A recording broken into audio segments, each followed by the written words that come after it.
So what's up, David? How are you? Fine, thank you. Thanks for the invitation.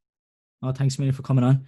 It's I've had a couple of people, all right, say so far that I've been asking their favorite fighter, and some of them have mentioned you. You're a legend in this sport of ITF Taekwondo, so it's great to have you on. Thanks so much. Thank you very much.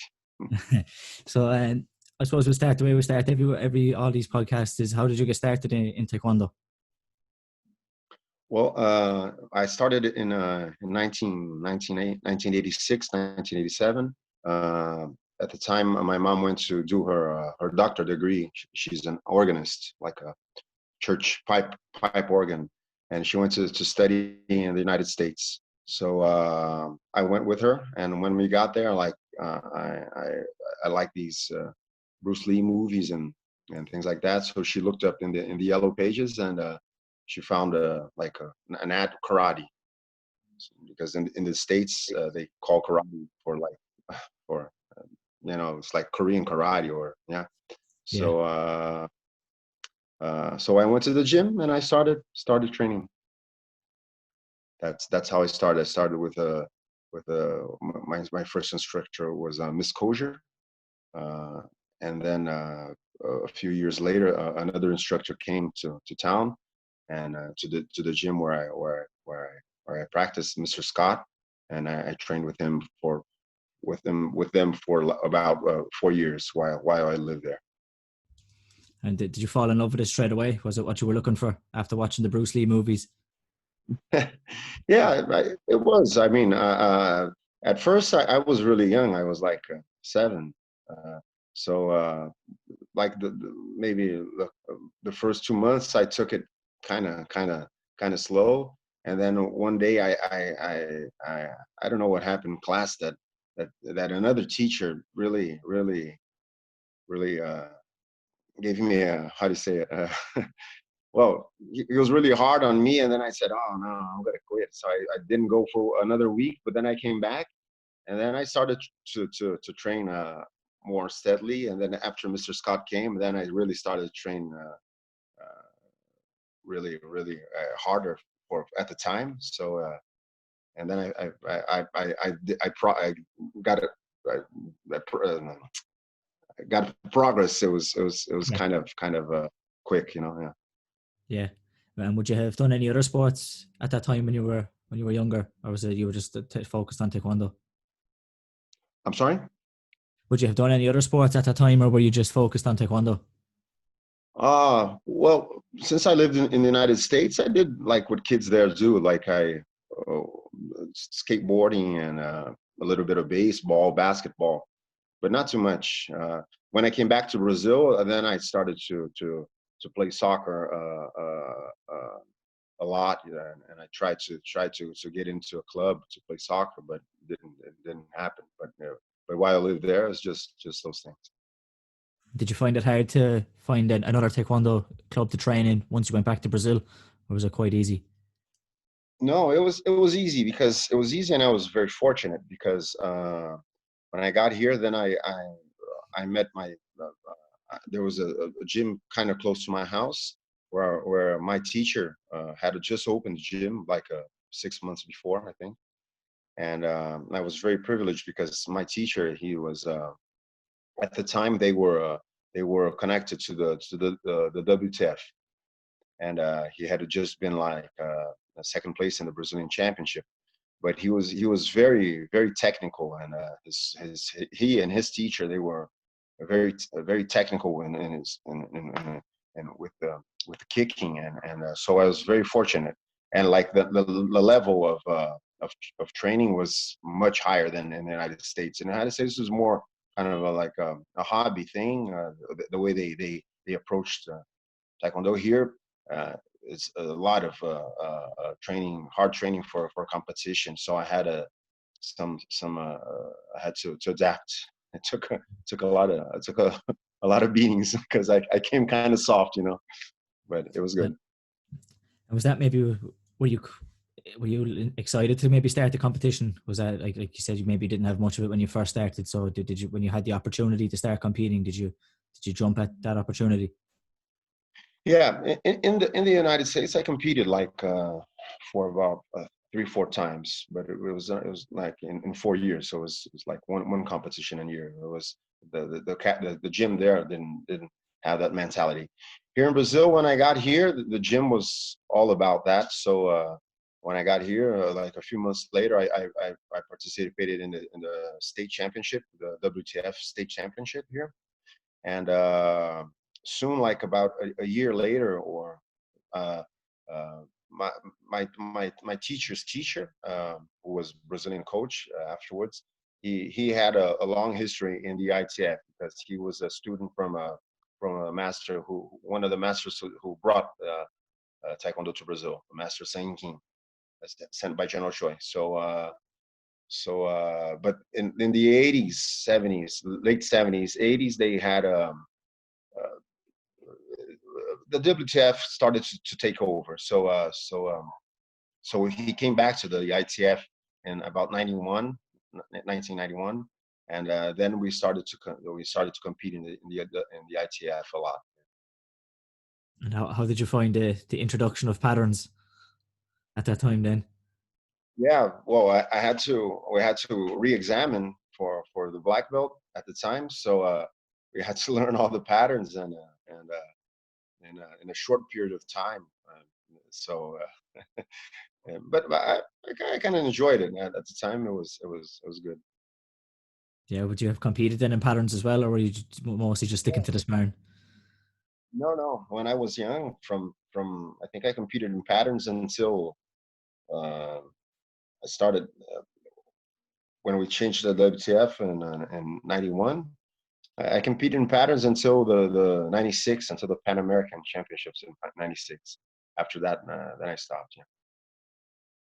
Yeah. And so what grade would you have been around that time then? I'm sorry. What grade? Yeah. I was a second dan. Okay. Yeah. It's I know for myself, I was competing in both patterns and sparring, and then once I've got the fourth degree, and it's hard to kind of split the time between the two. So I think you get to a point where you just have to kind of choose one and maybe go with which one is going to be your best chance of being successful. Yeah, yeah. I think so too. I mean, people who can do both really well, they're very talented. Yeah, yeah. At the moment, there isn't a lot of people at the moment who are, I suppose, successful in both. You have people who do Hmm. both like that, not people who are very successful in both because it's such a hard thing to do. Yeah, yeah. So then, what was the first kind of major international tournament you would have went to?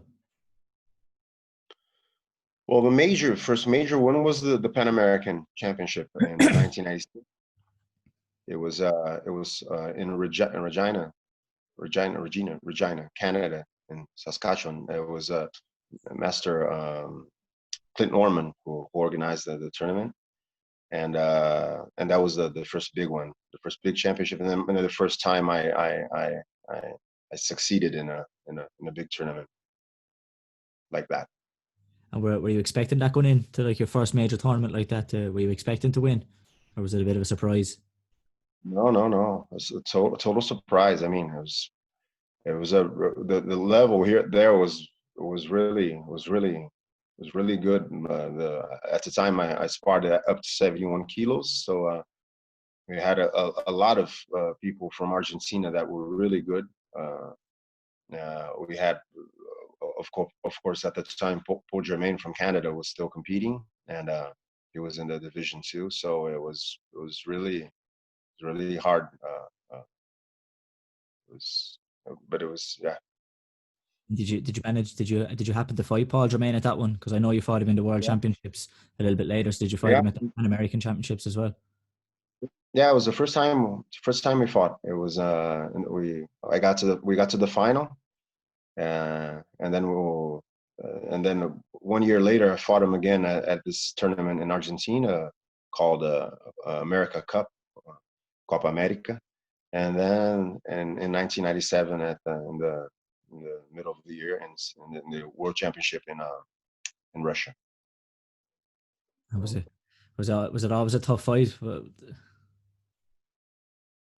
Yeah, well, he had the time. I mean, he's such a talented fighter. You know, he could kick with both legs and very fast. And but like I said, for in 1992, my teacher had gone to the World Championship in Korea, and he had taped a lot of fights, and he had taped a lot of fights from Paul Germain, from Pierre Guenet, from Pablo Ferreira from Argentina. And when he brought these tapes, he I made a copy, and I started to watch him, and I really identified and liked the way Paul Germain fought. So I mean, I watched his fights from that tournament like a million times. And then after Malaysia, the guys brought in 1994, they brought a tape too, and I watched his fights then. So I mean, I was really familiar to the way he fought, and I mean, during the time I imitated him a lot. You know, I tried to do the same things he did, and so when I went to fight him, I really, of course, I was very nervous. The other day, I think Greg Edit, he posted the something on Facebook, and the final with him, with me, and with Paul Germain was there. I mean, I hadn't seen the fight in many years. I was really tense, really edgy, but I didn't feel like so discomfortable because I knew him a lot, you know. Yeah. Yeah, you answered my next question there. I was going to ask, did you know who he was at the time? Because obviously social media wasn't a thing and it was harder to find video. So, but obviously, like you said, you answered the question. You knew exactly who he was. Yeah. So then on the back of then, like winning the Pan Americans, I suppose you would have went into that World Championships then in 1997 expecting to win. No, I wasn't. I mean, I was really nervous. I mean, like the whole thing to go to Russia, you know, it's a long way from here. I A remember Rocky the day movie. when yeah, I remember the day when we were gonna go.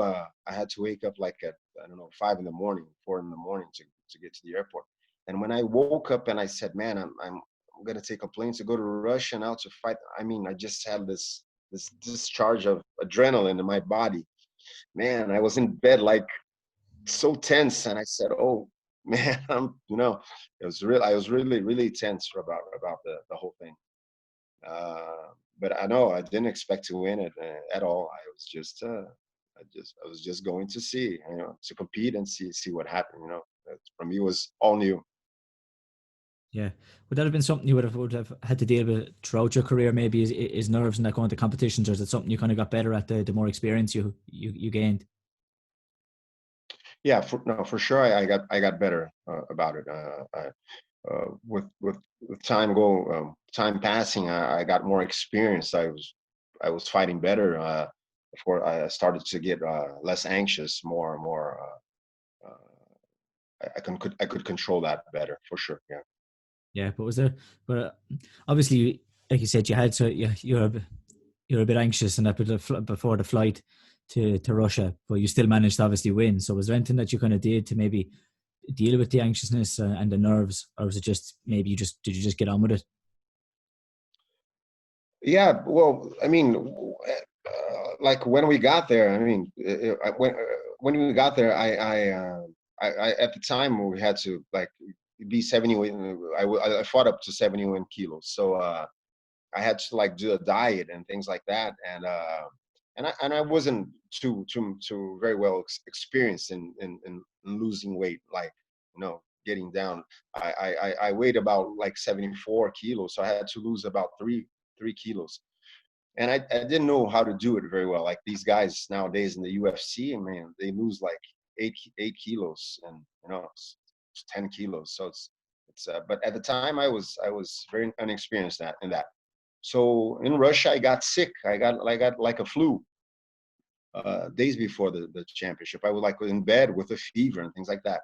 So I mean, just to overcome that thing of being with the flu there and getting better to fight, for me it was like I was focused on that.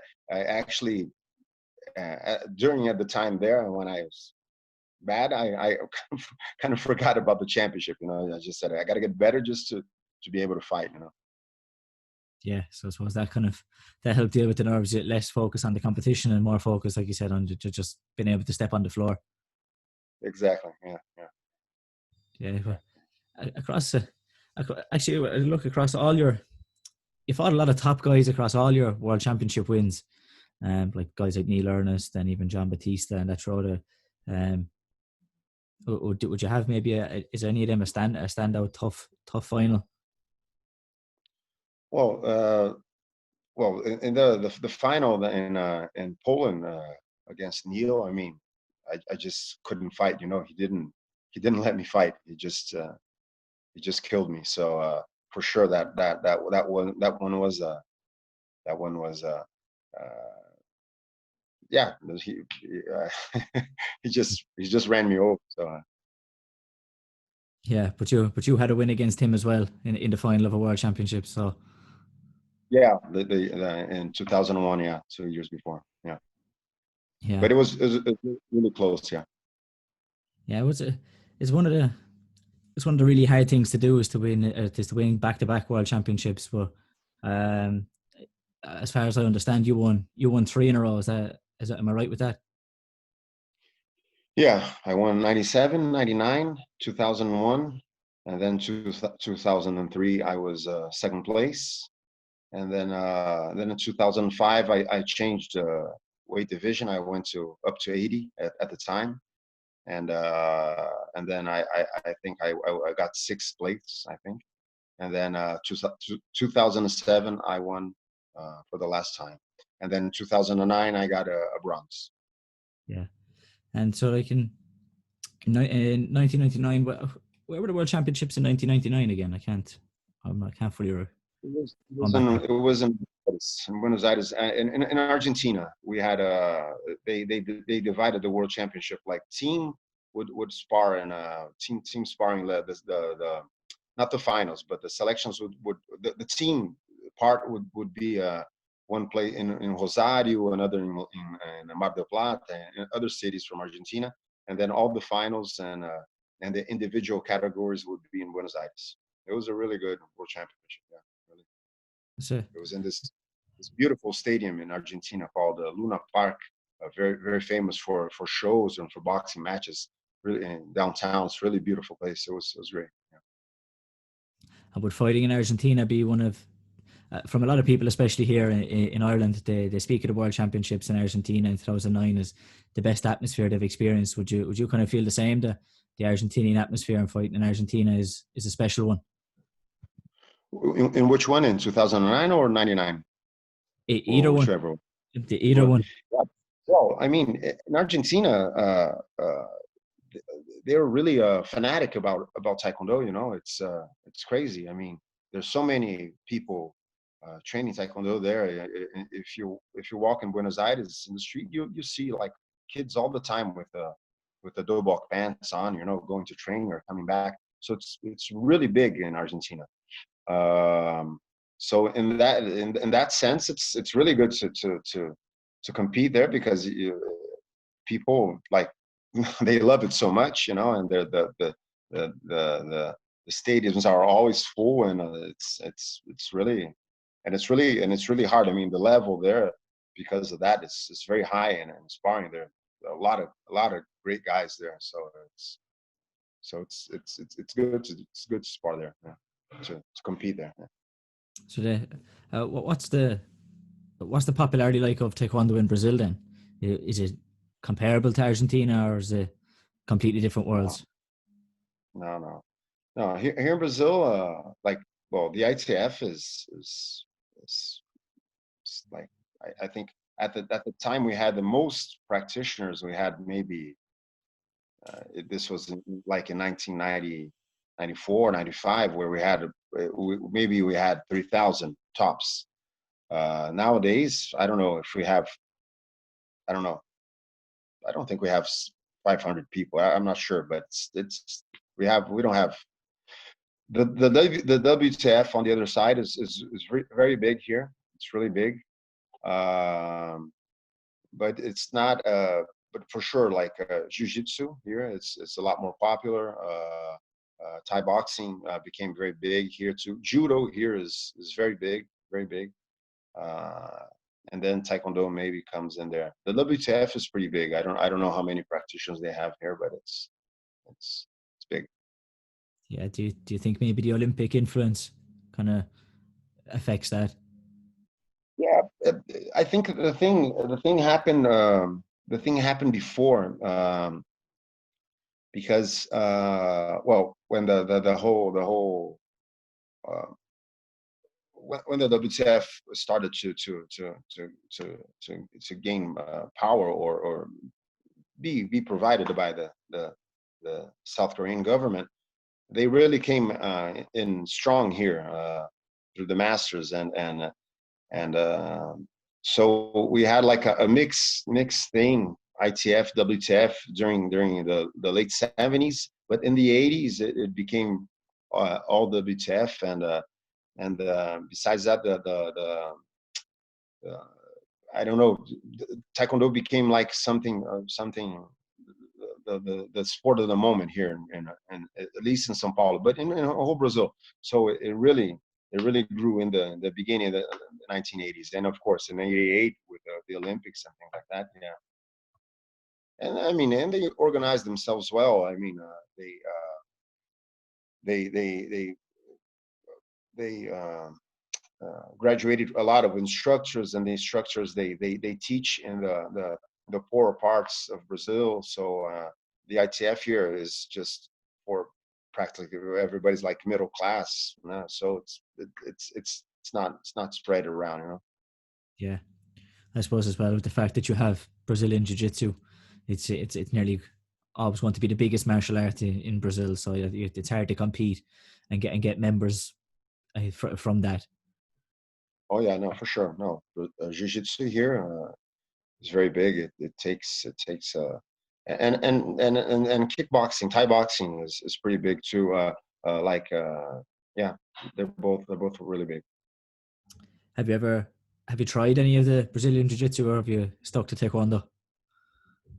I tried it. I tried it for a while. I'm really good friends with Damian Maia, from the UFC. Yeah. We're friends like since we were children. So I went to train. I trained with in his gym for a while, a short time, not too much, but yeah, I tried it out. I think I wanna get back to it, but the thing is time. But I hope it works. Yeah. Has he tried? Have you given him any Taekwondo lessons? Yeah, well, but before he trained jujitsu, he used to do Wing Chun, Kung Fu Wing Yeah. Chun, the trapping hands. And so when we were like kids, we were like, I don't know, 14. We just we put like gloves on, and we just just go for it. So at the time he wasn't, and then we did like a mixed martial art. We first stand up and box and kick and everything, and then we do grappling. And but at the time he didn't even train jujitsu. After that, we trained a little bit. I went to his gym to spar with him a few times, but not too much. So what you're saying is you got the better of those matches against Damian Maya. You have a couple of wins over him. Yeah, way back then. Yeah, I did. You might maybe leave that bit out. I'm sorry. Maybe leave the fact that it was before he was good, maybe but when he was a kid. Maybe leave that part out and just say, yeah, I have a couple of wins over Damian Maya. uh, No, but no, it was crazy because it was funny because when he was training Wing Chun. His master was like really into. He wanted to test the skills, and his master was kind of. So his master, he took him like to this MMA event, but it was like really. I can't even describe it. It was like in the beach, but it was for the people who lived in the beach, and for the people like lower class who lived there. I mean, so it's just like the guys were like smoking before fighting. They didn't even have a ring and things like that.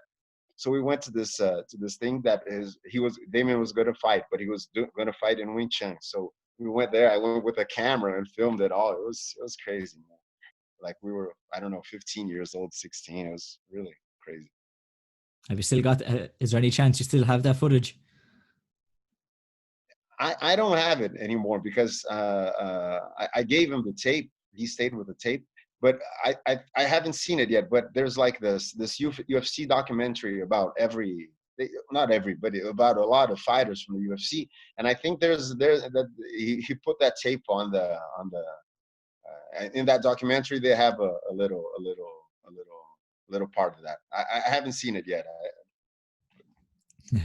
You have it. You didn't get a. You didn't get a mention. You didn't get any credit for filming that footage. No. I didn't see it yet. He said I did, but I'm gonna watch it today. I always forget about it, and then when I remember, I said, oh, man, I gotta go see it. Yeah. So then, kind of going back to your own competing career, then, you were back in then for the 3 in a row in 2001. How was that kind of experience in that tournament? In everyone, or what do you mean? I'm sorry. So like back into your own career, then you were back after 99. You were back you won the world championships again in 2001. So was there any kind of standout memories from that tournament? Yeah, well, it's crazy because these first 3 times, like I said, in 97 I had the flu. In 99 I broke my foot like a month and a half before the competition. During Yop Chagi, I hit the guy's elbow and I broke like my little toe, like up here. And in 2001, I had this really like how do you say it? Like the tendon here up in my hip. I had I remember like those things a lot. That were things that I had to really overcome, and of course after you win through that whole thing and through the whole tournament, it's just incredible relief. You just feel so. Oh my God. And did you find that when you started competing that those injuries kind of nearly went away for that bit of time, or was it something maybe you didn't think about as when you were in the ring competing? Well, yeah, I think during the competition, I mean, the adrenaline, things like that kind of take over, so you end up doing it. Afterwards, you're broken, but during the thing, it kind of happens, and Yeah, but there's for my own, there's no better feeling after a hard day of competing and you're sore the next day, but you've got to win, so it's been all worth it. Yeah, exactly. So a lot of all the months of training and everything that happens, it's it's uh it's hard, but it's good. At the end, it's good. Yeah, like when you wake up and sometimes it maybe you're thinking, did that actually happen yesterday? But when you go to get out of bed, you straight away realize it definitely did happen because you're struggling to get out of bed. Exactly. So then, what kind of prompted the change from -71 to the -80 kilo division? Was it maybe did you want a new challenge, or was it just -71 became too hard for you to make? Yeah, no, I was just I was getting heavier. In the Pan American in 2004, I had a really hard time to to to cut weight, and then I said, "Oh man, this is the last time I'm going to do it. Next time, I'm just gonna go up to 80, and that's it." So just couldn't do it anymore. Yeah. What kind of how much weight would you have been cutting around that time? It was about the same, maybe 1 or 2. I was maybe with 75, 76 kilos, something like that. Uh, but it was, for me, it was really hard. So I was done with it. Yeah, it obviously paid off because you were back winning a world championships at another division. Yeah, it was this to change. It's very hard, because up to 80, I thought in my head before I thought, well, I think the guys are going to be a little bit slower. For me, it's going to be good because I always train being fast and moving, and and but when I got there, it's like they're not slower, and they hit a lot harder, and the fighting is a lot tougher, and I ended up being one of the lightest, and many times one of the shortest too. So it was not easy. It was not easy to adapt, but it ended up happening. Yeah, I know you competed in Benidorm in the minus 78 kilo division. Would you have liked to have seen that division around a bit sooner for yourself? Yeah, yeah, could have been good. Yeah, could have been good. Could have been good. Yeah, sure. Yeah, But I mean, no, no, no, no. I don't think about that too much. It's what happened happened. I suppose you can't change that now. Um, Yeah. and so did you see any like apart from changing divisions and maybe what you were expecting, bigger or slower guys or stronger guys, did you see that there was much of a change in fighting styles from when you would have first went to the World Championships to the time in 2007, and then maybe even went into 2013? Did you see the styles changing? Yeah, no, for sure, for sure. Uh, uh, when when uh, when we went to the World Championship, when I went in '97, like I said, we had a lot of this WTF thing was still strong in the training. So we trained a lot of kicks, a lot of speed, moving, and things like that. But with the hands, I wasn't good with the hands. So of course, then I was getting better. But for example, the thing that in Europe was already, and the whole world was already very strong. The front leg was already really used, and we didn't use it that much. We were more like dolio chagis and back kicks and back spinning kicks and stepping like a cross stepping with the front leg for the dolio chagi. So the yop chagi wasn't I wasn't strong. I didn't have that very strong. Uh, so I had to adapt to the way they fought and fight against that with the things I did.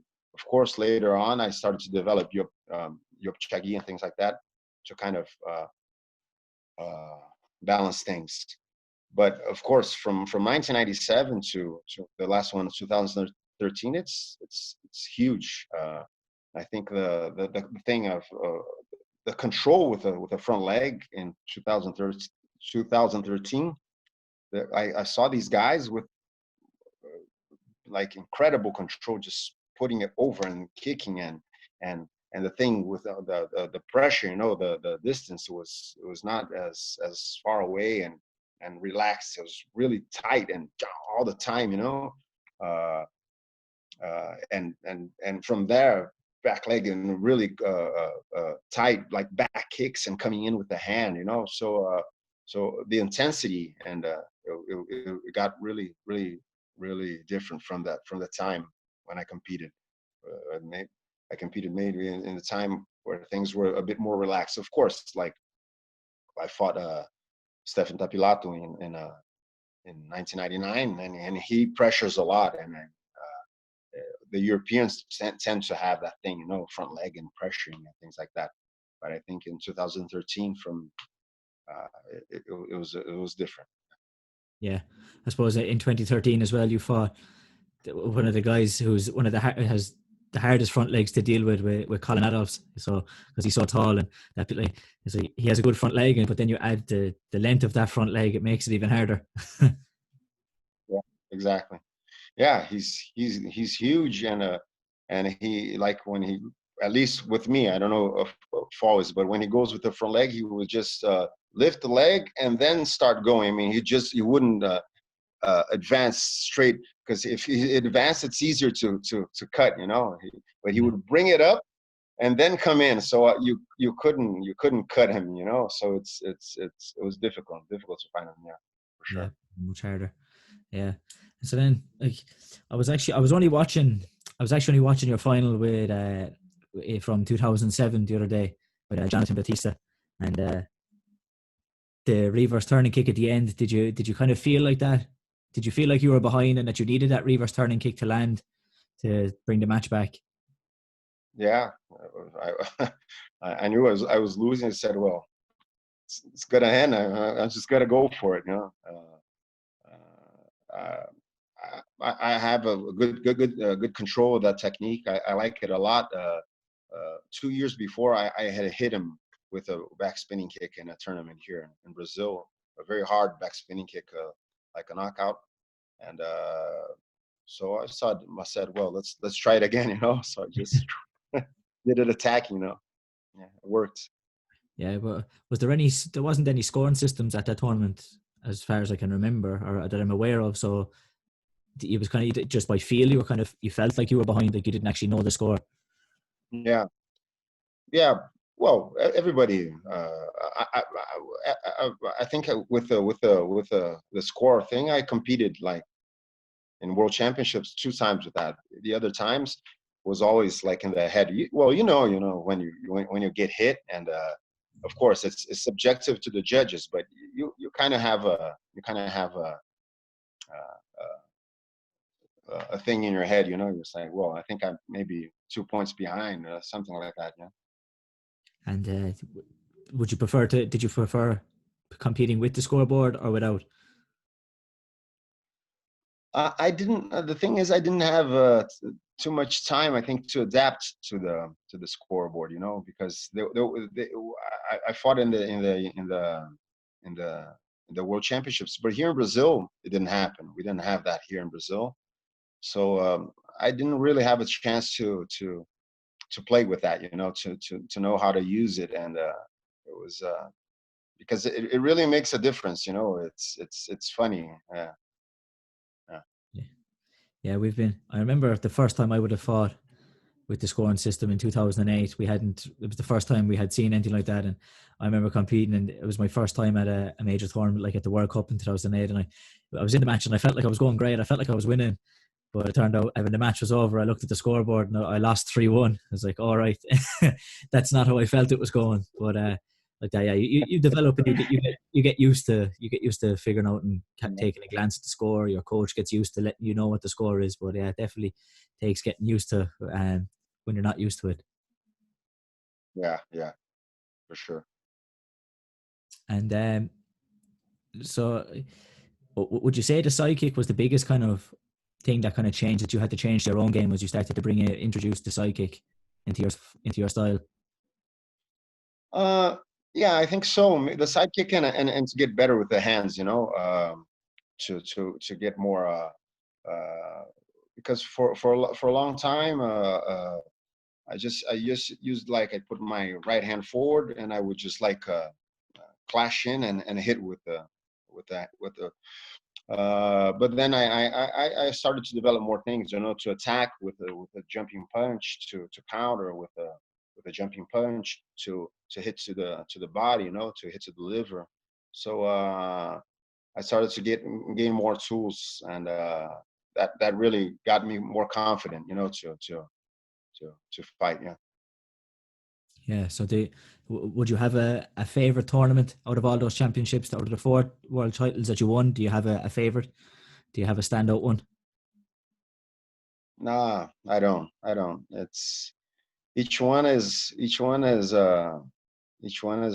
something different, you know. It's each one is a is a is a is a unique adventure, you know. Yeah, I suppose maybe they all kind of stand out for different reasons.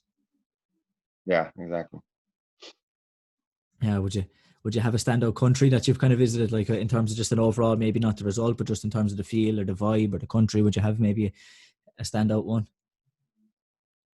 It's really hard to say. I mean, uh, For sure, like the World Championship in Italy in 2001, like the city, it was in Rimini. It was great, you know. We stayed at this uh, really nice hotel. We could ride bikes and go with the bikes to the World Championship. So uh, it was the feeling there was really great. I really felt good there. Um, I think maybe this in terms of the atmosphere of the city and things like that, probably there was the best one. Yeah. And The so, food. since competing, have you went into coaching and maybe and teaching your own classes and teaching your own club? Yeah. Well, I've been teaching for I don't know for I think 30, 31 years now, 32. I don't know. No, I'm sorry. I, I've been doing Taekwondo for 32. We're in 2000, we're in 2020 for 33 years. 33, 34 years I've been doing Taekwondo. I started teaching in 1990, 93, I think. So I've been teaching for a long time, you know, for a long time. And nowadays, I always enjoyed teaching a lot. It's very, I always enjoyed it. Uh, I think teaching is something that really helps for you to organize your ideas and organize things. You know how you did that. How can I teach this to another person and make sense in a whole, in a whole way, and how the person can do it in sparring. So it kind of helps you to do the same thing too and organize your thoughts. So it's I've always enjoyed it very much. Yeah, making it, if you have to break it down into to be clear and simple for somebody else, it can help make it clear and simple for yourself. Exactly. Exactly. And so, have you had many? Have you had any kind of champions come out of the club, or is the goal to have any world champions come from the club?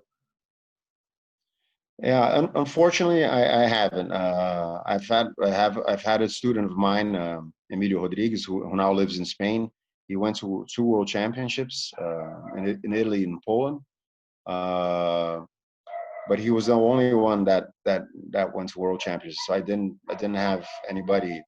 His brother was very talented. But he ended up going to fight in, uh, in mixed martial arts and. So unfortunately, I didn't have anybody. I have a student now that was a South American champion last year. Maybe he will want to go to world championships. Let's see. It's I think the thing about this. I think there are two things. First is that you really have to dedicate yourself, and you really have to be fully committed to doing this kind of thing. You know, to fight a world championship and to be successful in one. And the other thing is that since it's like it's an amateur in this kind of amateur sport in this kind of thing, it's it's hard, you know. People many times they don't want to have to pay for everything and do all that. So it's and for us, like the conversions, like to go to Europe, it's you're going to spend a lot of money, you know. Our money here is much more. It's worth less, so it's kind of hard, you know. Yeah, it's always a challenge when you're not funded, when you have no financial support trying to get to these tournaments. Like we have so not to the extent obviously that maybe Brazil would have, but still we're not funded, and it can be a challenge, and it does sometimes affect the quality of the team that we can send, because sometimes people have to take some time off, they have to skip a tournament, and so it's up and down. It's always a challenge that people face. Yeah, yeah, for sure. Yeah, but would you say maybe the goal would be at some stage, at some point in time, to have a world champion come from the club? Oh, I mean, it would be awesome. It'd be awesome. Really, I don't know. I don't know. But let's see, let's see what happens. It's I mean, like I say to my students, you can count on me, but I mean, it's for you to be, if you want to win and if you want to take it. You have to take it seriously. You know, you have to go for it. You have to study. You know, you have to come to class, but you have to go home and you have to watch other people fighting, understand what they're doing, and then we can talk about it. I'll watch it with you, and try to put that into what you're gonna do. I mean, you have to learn by yourself too. You know, you can't be always just depending on your structure. So it's really up to them too. You know. Would you have any? Would you think about coming back and going to a World Cup and maybe compete in any of the veterans divisions, or are you completely stopped training or stopped competing? Uh, I don't know. I don't know. Nowadays, I still train. I still train three, 4 times a week. Like do train Taekwondo and do gym. You know, like weightlifting, things like that. Just to be able to train Taekwondo. You know, Yeah, because nowadays, if I don't do weightlifting and things like that, I think my body will just, if I kick out, you know. But I don't know, to compete. I don't know. I don't know. I don't know. I don't know. yeah, It's my life. I still enjoy. Maybe I enjoy training nowadays more than I enjoyed the last year as I was competing. You know, nowadays I feel more relaxed training. I don't have the pressure, you know, and things like that. Uh, yeah, I really don't know. yeah. Do you find this maybe more fun now than without the pressure of having to prepare for a competition? Yeah, well, when you have to, it's yeah. If you're going to compete and things like that, I mean, you have to be really focused in that. It's at least for me, you know, it's hard for me to okay, I'm going to train things, and then my mind, no, I'm going to, like, I don't know, my mind kind of gets really obsessed about it, you know. So I train, and then so I'm gonna watch this, and I'm gonna, you know, and what am I going to do wrong? And so I watch the videotape of the training, and I try to, you know, to really get things better, you know. So it's a little bit tiring, you know. Yeah. And how have you found actually with the club and teaching classes with the coronavirus? Have you had to close your gym down, or anything, or Yeah, are you teaching online classes? yeah. The gym is closed. Everything. I teach in a gym. I teach in 2 gyms, and I teach in a school, and everything's closed. I've been giving like private classes through through uh, through the internet, and and classes to some gyms, a gym from Christian Oroliani from Italy, for Master Carlos Martin in Spain. Uh, I'm gonna do a class now for Argentina for Juan Silva. So it's I've been doing that, you know. Yeah. And throughout your time, it's a big thing that you see, maybe that you see now, and I suppose, and even at the time before, Thomas Barada would have went into kickboxing, and Stefan Tapalado was somebody else who competed in other martial arts. Was there ever a time where you would have tried a different martial art like kickboxing or anything like that, Yeah. or were you No, strictly to one? no. One time, because a friend of mine was in contact with the guys from Waco here in Brazil. So I competed in a Waco, the Pan American Waco tournament here, and that was the only time I did something different like that. It was, sometimes I kind of regretted, like, maybe at the time, Damien, my friend, he started to train jiu-jitsu. Maybe I should have started training with him, and I could have maybe gone into mixed martial arts. At the time, it was really growing, but I don't know. I was really into Taekwondo, and had my objectives there. So it was yeah, it didn't happen. Yeah, yeah, like that. There's a lot of people kind of crossing over, and I suppose like that, a lot of people want to go and try mixed martial arts, to try get to the UFC, and like we kind of mentioned that the having to pay to compete at a high level in Taekwondo is a challenge when you can go to other sports and get paid to compete at the highest level. Yeah, of course. Yeah, for sure. For sure. Yeah. Um, I think actually we might nearly wrap it up, but before we do, if you had to pick, if you had to pick a favorite fighter yourself, doesn't necessarily have to be Taekwondo. It could be MMA. It could be boxing. It could be any sport. But if you had to pick a favorite fighter, who would you pick?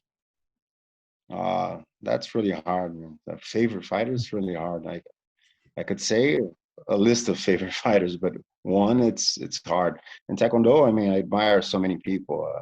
Paul Germain for sure. Thomas Barada for sure. Pablo Ferreira from Argentina. I really admire these guys. Pierre Guenet. Uh, uh, I mean, it's and a, and like a, I in kickboxing that I forgot his name now. From Holland, the lightweight, with the 2 stars here and his elbow, his shoulder. Who used to fight the K1 Max tournament in Japan. Raymond Deckers. And no, after he had like 2 stars tattooed on his shoulder here. His name I is gone. forgot his name. Yeah, I think he's fantastic. In MMA, I of course I like the guys Anderson Silva here from Brazil. Of course, Demian Maia, he's not a stand-up fighter, but I mean, the ground it's just beautiful to see him fight. There's a lot of people. Yeah, so some good names, a mix across all sports. Like I said, some people have picked have said you have been their favorite fighter, so to hear your favorite fighter then is good. Wow. So yeah, I think we'll wrap it up. Thanks a million for coming on. There's some good stories there. Like I said already, you're a legend of the sport. I don't think anybody else has 4 senior world titles. So you're out on your own with them. Well, thank you very much, Jamie. Thank you very much for the invitation. It was a pleasure to do it. Thanks so much. Yeah, thanks for coming out. Hopefully we'll be back training and properly soon and all that stuff. So keep safe and stay well. Okay, you too. Bye-bye.